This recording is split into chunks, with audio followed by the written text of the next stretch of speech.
और अब बात पूरब से पश्चिम तक डॉन का सिंडिकेट, मेरठ में माफिया राज पर बड़ा खुलासा।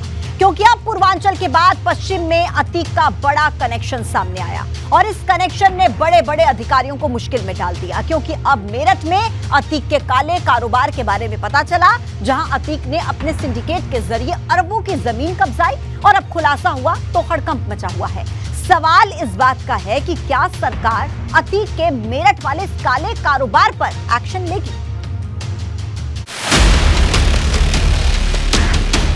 पूर्वांचल से पश्चिम तक अतीक का काला कारोबार खुलासे के बाद क्या करेगी सरकार? क्या मेरठ में भी गरजेगा बुलडोजर? पश्चिम में अतीक के सिंडिकेट से हलचल। जब से प्रयागराज हत्याकांड हुआ, माफिया अतीक के बुरे दिन शुरू हो गए। बुलडोजर ने अतीक और उसके गुर्गों की कमर तोड़ दी। लेकिन अब अतीक अहमद के मेरठ कनेक्शन ने लखनऊ तक हलचल बढ़ा दी है। क्योंकि मेरठ में अतीक के काले कारोबार के बारे में पता चला है। क्योंकि अतीक की एक नजर जहां प्रयागराज पर थी, तो दूसरी नजर मेरठ की उस बेशकीमती जमीन पर थी जो आवास विकास अपनी योजना के लिए अधिग्रहित कर रहा था।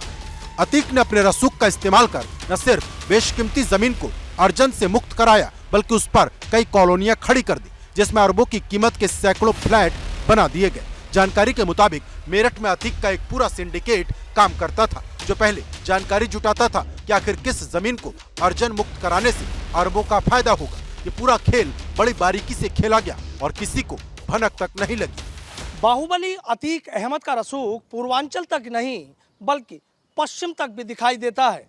ये वो महत्वपूर्ण दस्तावेज हैं जो एबीपी गंगा के पास हैं और जिनमें साफ लिखा है कि किस तरीके से अतीक अहमद ने तत्कालीन मुख्यमंत्री को पत्र लिखकर इस 70 एकड़ जमीन को अधिग्रहण से मुक्त करने की सिफारिश की थी, जिसके बाद इस 56 एकड़ जमीन को अधिग्रहण से मुक्त कर दिया गया, जिस पर कई बेशकीमती कॉलोनियां बसी हुई हैं। अब इसको लेकर सवाल खड़े हो रहे हैं कि अतीक अहमद पूर्वांचल से ताल्लुक रखते हैं, लेकिन पश्चिम में आवास विकास जिस जमीन को अधिग्रहण करना चाहता था, आखिर उसमें से 56 एकड़ भूमि को अधिग्रहण से मुक्त कराने के पीछे की उनकी मंशा क्या थी?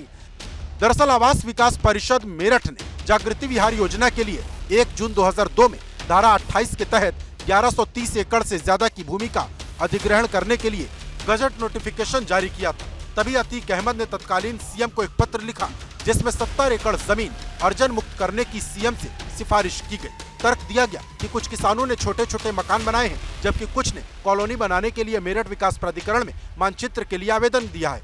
फिर 2005 में ये जमीन अर्जन मुक्त कर दी गई।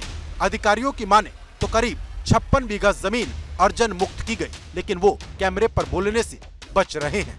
आवास विकास परिषद को अपनी योजनाओं के लिए सैकड़ों बीघा यानी सैकड़ों एकड़ जमीन की जरूरत थी और आवास विकास परिषद को जिस जमीन का अधिग्रहण करना था, उसी में से 56 एकड़ जमीन को अतीक अहमद के पत्र के बाद अधिग्रहण यानी अर्जन से मुक्त कर दिया गया। यानी पूरी कहानी लखनऊ में बैठकर लिखी गई, पूरे रसूख की कहानी अतीक अहमद की दिखी और लखनऊ में मुख्यमंत्री को जब पत्र लिखा गया, सिफारिश की गई, उसके बाद ये प्रस्ताव बोर्ड में रखा गया और इस 56 एकड़ भूमि को अर्जन से मुक्त कर दिया गया। खुलासे में पता चला कि अतीक ने आवास विकास परिषद की इस योजना से चंद कदमों की दूरी पर ही सोमदत्त सिटी बसा दी। मतलब जो जमीन कौड़ियों की थी वो अरबों की हो गई। लेकिन अब खुलासे के बाद आवास विकास परिषद के अधिकारियों की नींद उड़ी है। रात दिन फाइल खंगाली जा रही और एक एक रिपोर्ट को लखनऊ भेजा जा रहा, क्योंकि मामला अतीक से जुड़ा है। इसलिए अधिकारियों को डर सता रहा कि कहीं पुराने अधिकारियों के कारनामे की गाज उन पर न गिर जाए। आवास विकास परिषद मेरठ के अधिकारी अतीक अहमद से जुड़ा मामला होने की वजह से इस मामले पर कुछ भी बोलने से बच रहे हैं। उन्हें डर सता रहा है कि तत्कालीन आवास विकास परिषद के अधिकारियों के कारनामे की गाज उन पर न गिर जाए। आवास विकास परिषद मेरठ के अधीक्षण अभियंता राजीव कुमार से कई बार बात करने की कोशिश की गई। उन्होंने फोन पर कुछ जानकारी तो जरूर दी, लेकिन कैमरे पर बोलने से बचते नजर आ रहे हैं।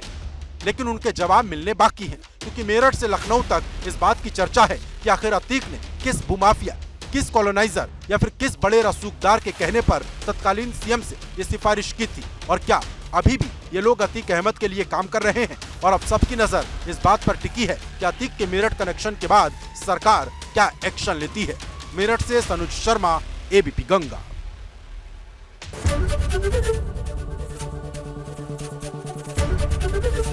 एबीपी गंगा, खबर आपकी, जुबान आपकी।